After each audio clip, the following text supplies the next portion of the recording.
7 months after the Marshall Fire destroyed entire neighborhoods, many residents are finally ready to rebuild. But tonight, people in one neighborhood in Superior that completely burned to the ground are facing pricey new building requirements. They would, however, protect homes against fires in the future.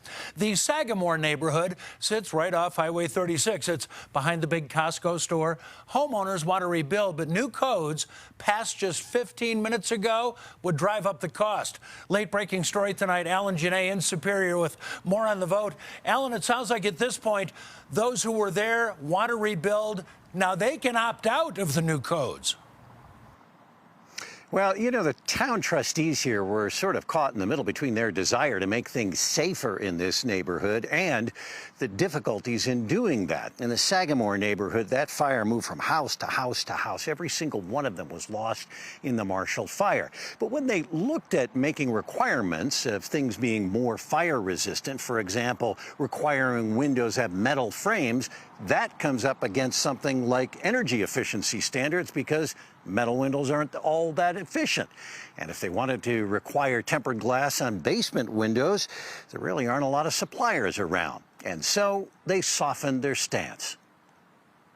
It's a desolate landscape of dried dirt and a few weeds and grasses that have taken root. While all the sites in the Sagamore neighborhood have been cleared, not a single one is yet under reconstruction. There's no way you can build the same house in 2022 or 2023. Arturo Barrios knows the standards under which the home he owned built in the 90s won't do.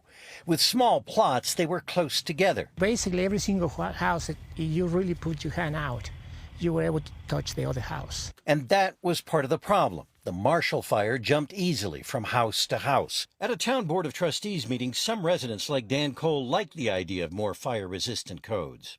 We have an opportunity to build more fire-resistant neighborhood now, and I think it would be foolish and short-sighted to not take that opportunity. But others, like Rob Loosberg, think it creates too much cost and delay. This is all huge cost we cannot bear. Builders are coming in with widely varying estimates. One company's construction manager saying changes will mean close to $30,000 in cost. Another about $5,500, and rising, though, with things like requiring tempered basement windows. We'd have to hear from our buyers that that was something that they really wanted. Arturo says he'll do what he has to, but wonders what will really help. But in a situation like this that would happen 6-7 months ago, I don't think it's going to make any difference. Well, concerns about what it would cost him. I just spoke with Arturo, and he said he's probably not likely to spend the extra money adding the fire-resistant things to his house when he rebuilds. You see, he was a landlord, wasn't living in the house at the time, and he was underinsured. He's about $300,000 short on the cost of rebuilding because there hasn't been a lot of help for landlords. And so adding more to that cost is just not something he sees doing. In Superior, I'm Alan Janae, covering Colorado First.